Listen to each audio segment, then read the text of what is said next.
Selamat berjumpa lagi kawan-kawan para pembelajar metode penelitian, terutama kawan-kawan yang sedang belajar statistik for research, yaitu khususnya teknik pengelolaan dan pengolahan data dengan software Structural Equation Modeling, khususnya program AMOS. Seperti kita telah pelajari pada modul-modul sebelumnya, ya, salah satu cara atau proses mengolah data statistik, data hasil penelitian kita adalah kita memulai dengan teknik yang disebut dengan confirmatory factor analysis. Dan seperti yang saya sampaikan bahwa dalam analisis faktor konfirmatori ada beberapa langkah yang harus kita lakukan, ya, bagaimana kita menganalisis menganalisis faktor konfirmatori khusus untuk faktor atau variabel eksogen. Dan yang tidak kalah penting adalah faktor atau variabel-variabel endogen. Jadi kita memiliki dua, satu adalah eksogen, satu adalah endogen. Ya, eksogen adalah yang variabel luar, yaitu yang hanya mengirim anak panah, sedangkan endogen adalah variabel dalam, yaitu yang menerima anak panah dan mengirim anak panah ke variabel lainnya. Nah, dalam modul ini saya ingin menjelaskan bagaimana kita memaknai hasil penelitian kita. Seperti saya sampaikan pada penjelasan sebelumnya, setiap kali kita mengolah data statistik dengan SEM, sebenarnya ada dua jenis, paling tidak ada dua jenis hipotesis yang kita ajukan, yaitu yang pertama adalah hipotesis mengenai kelayakan model. Jadi kita ada hipotesis mengenai kelayakan model. Apa itu hipotesis mengenai kelayakan model? Ini adalah hipotesis yang mau membuktikan bahwa model yang kita gunakan, variabel-variabel, indikator-indikator, dan hubungan-hubungan yang kita kembangkan dalam model kita sungguh dikonfirmasi oleh data. Karena itu uji model sesungguhnya adalah uji kelayakan model kita yang terkonfirmasi oleh data. Ya, bagaimana kita menguji ini? Ya, untuk menguji model, apakah model kita sesuai, apakah model kita baik? Ada dua cara yang bisa digunakan bersamaan, yaitu yang pertama yang disebut dengan teknik-teknik statistical measures, ukuran-ukuran statistikal. Nah, ukuran statistikal yang utama adalah besarnya chi-square. Mengapa saya sebut ini yang utama? Pengujian chi-square atau chi kuadrat ini ditujukan untuk mengkonfirmasi model kita, yaitu apakah model ini terkonfirmasi dengan baik oleh data. Tetapi mengapa chi-square yang digunakan atau mengapa chi kuadrat yang digunakan? Penjelasannya demikian. Ya, saya sering memberikan dengan sebuah sebuah contoh ya, simulasi bagaimana memahami uji model ini.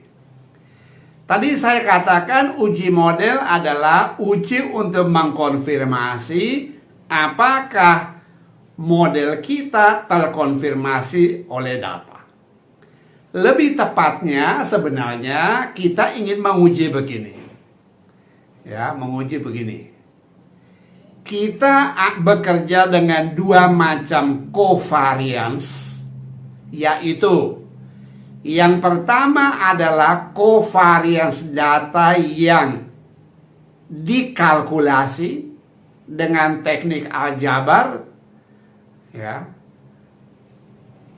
Covariance yang dikalkulasi.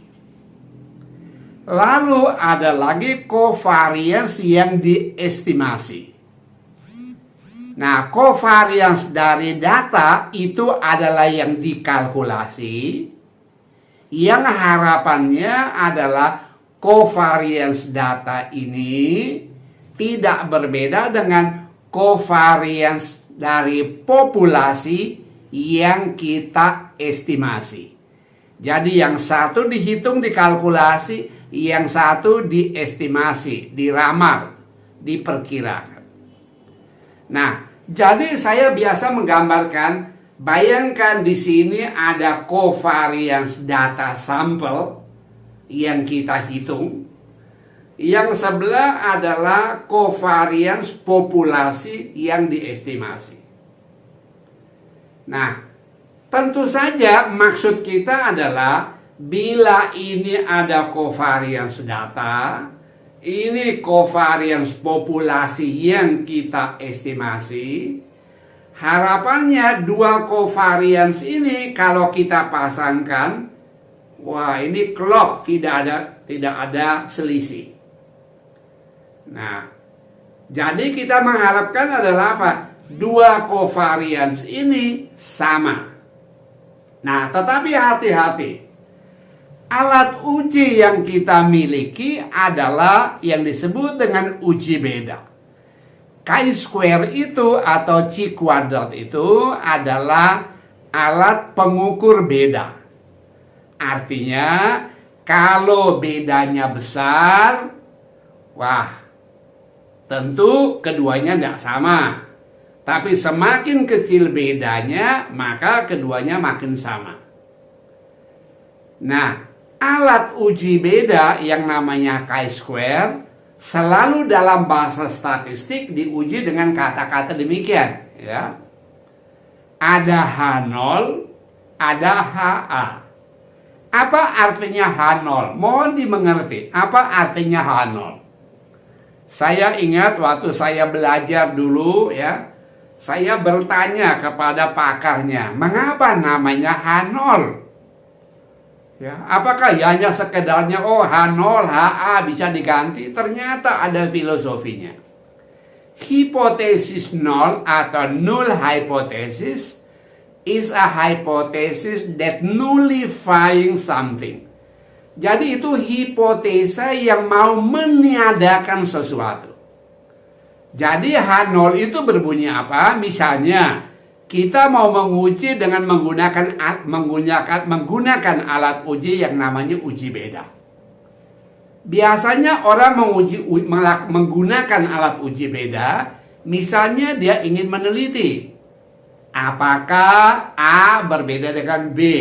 Contohnya, apakah manajer Bali berbeda dengan manajer Batak walaupun sama-sama huruf B.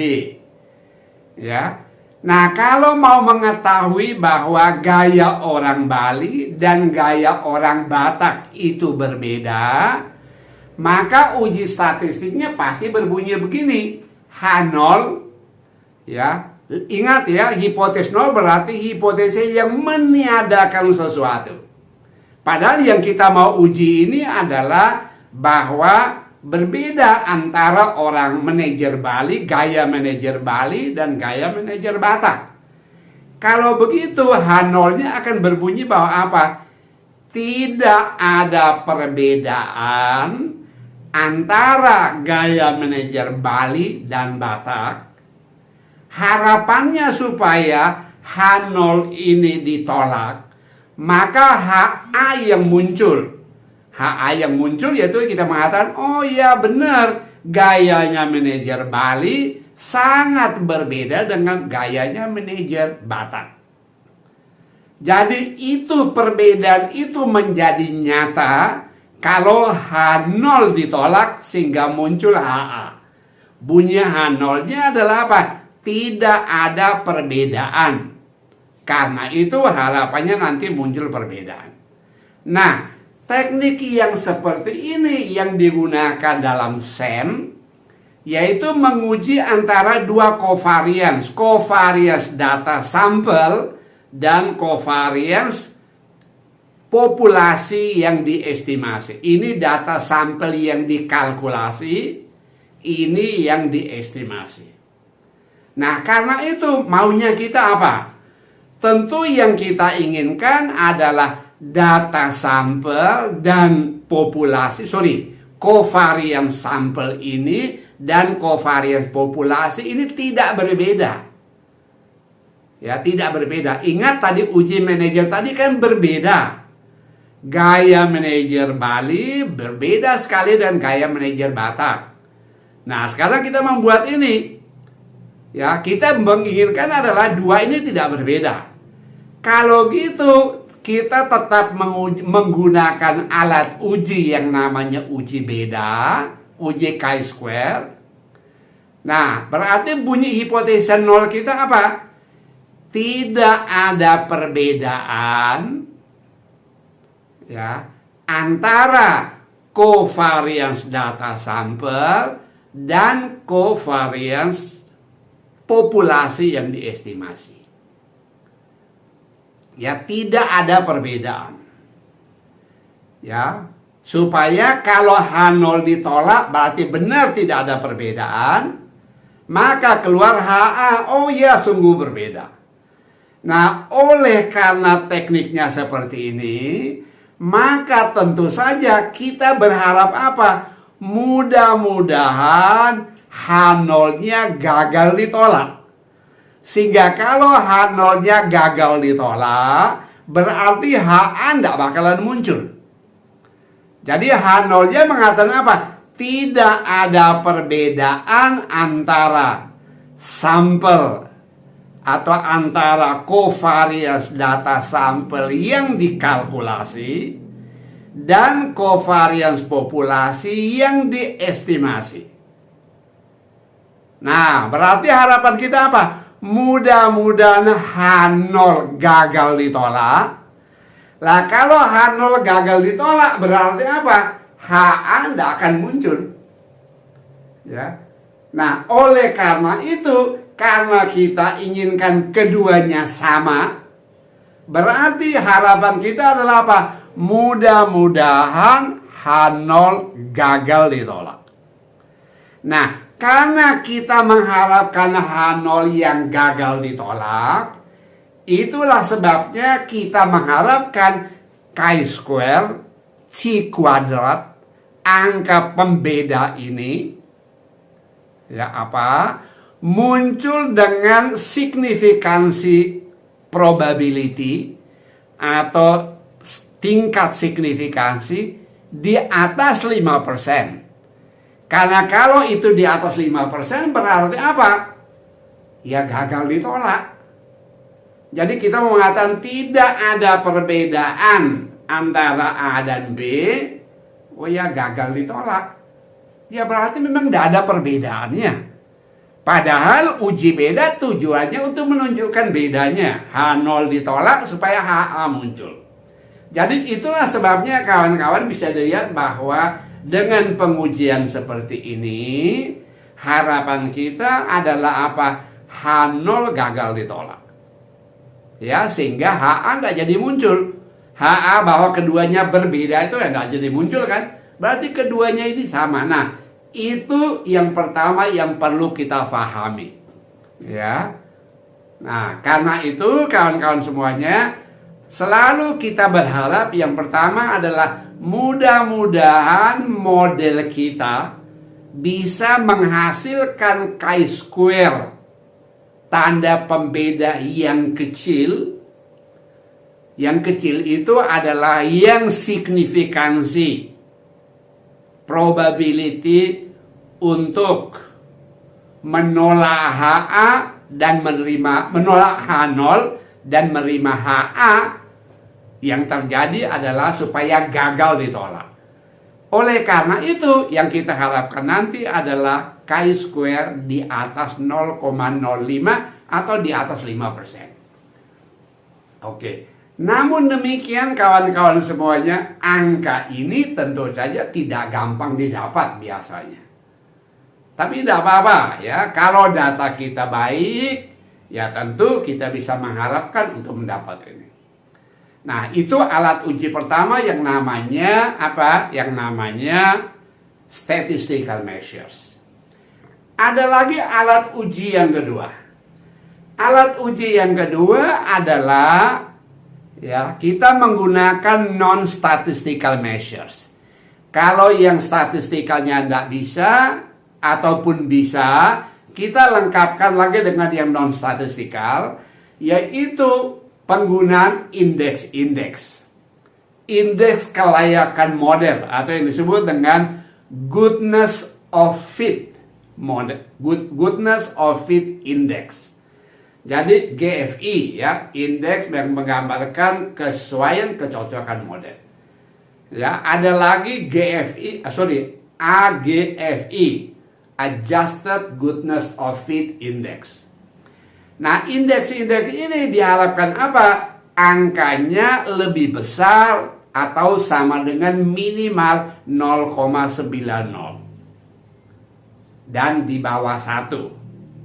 Selain itu ada lagi alat indeks yang disebut dengan TLI, Tucker-Lewis Index.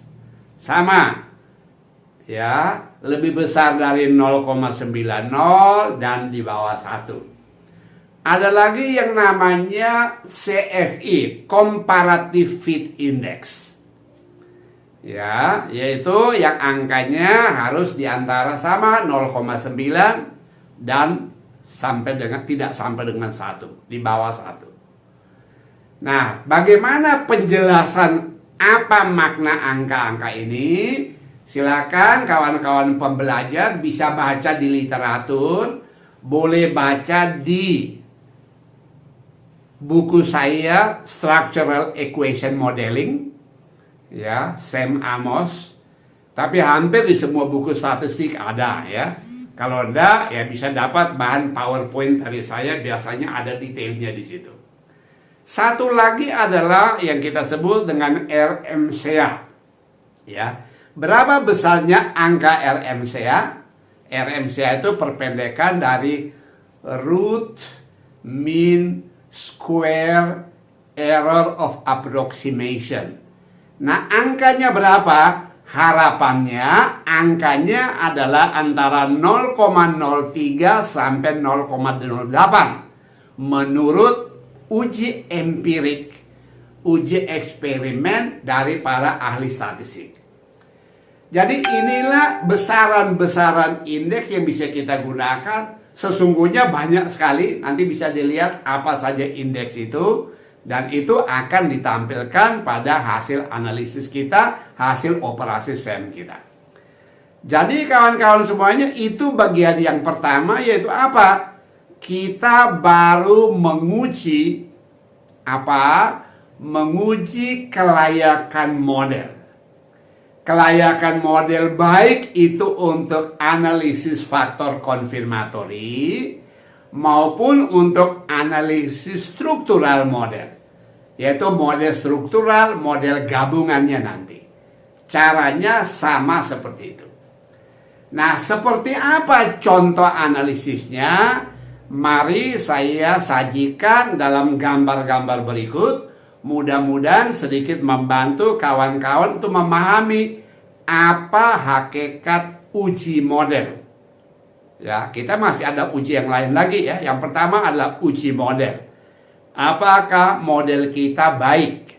Apakah model kita disupport oleh data sehingga kita mengatakan, oh, analisis faktor konfirmatori ini sungguh menghasilkan sebuah model yang terkonfirmasi dengan baik oleh data empirik yang kita gunakan untuk membuktikan pikiran kita itu.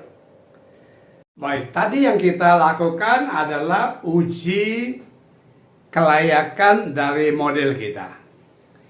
Nah, dalam analisis faktor konfirmatori, di samping kita menguji kelayakan dari model itu, hal kedua yang harus kita lakukan adalah bobot dari faktor yang dihasilkan.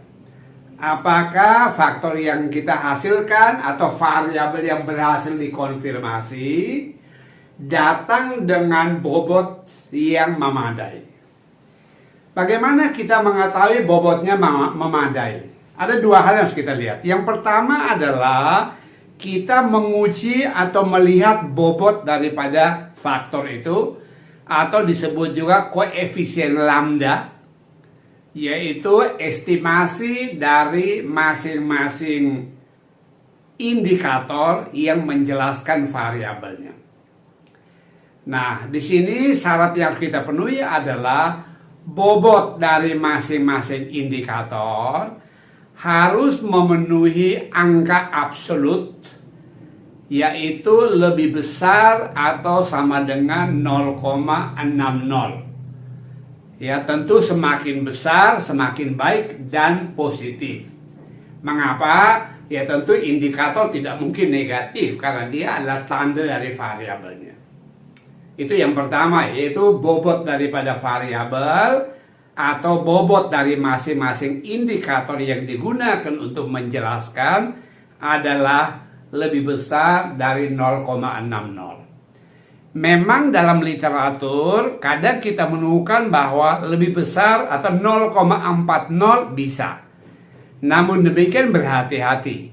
Bila kita memiliki bobot sekitar 0,4 atau 0,5, maka pada waktu kita menghitung validitas dan reliabilitasnya hampir pasti tidak akan mencapai angka standarnya. Itu yang pertama.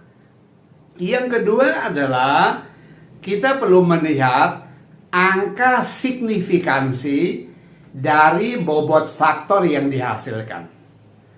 Nah, angka signifikansi itu seperti halnya uji-uji pengaruh, uji-uji regresi. Kebermaknaan bobot itu bisa dianggap sungguh bermakna kalau dihasilkan dengan critical ratio atau dengan kata lain UCT sebesar lebih besar atau sama dengan 1,96 atau dibulatkan lebih besar atau sama dengan 2. Jadi itu adalah dua hal yang penting untuk kita pikirkan. Ya, pertama adalah uji kelayakan model. Yang kedua adalah uji bobot faktornya. Uji bobot faktor kita melihat dua hal, yaitu yang pertama adalah berapa bobot faktornya. Lalu yang kedua, apakah bobot itu signifikansi menurut kaidah-kaidah pengujian statistik. Baik, saya rasa ini pedoman sementara yang bisa kita pahami. Lebih lanjut nanti kita lihat pada contoh-contoh analisis yang kita lakukan. Baik, semoga ini berguna.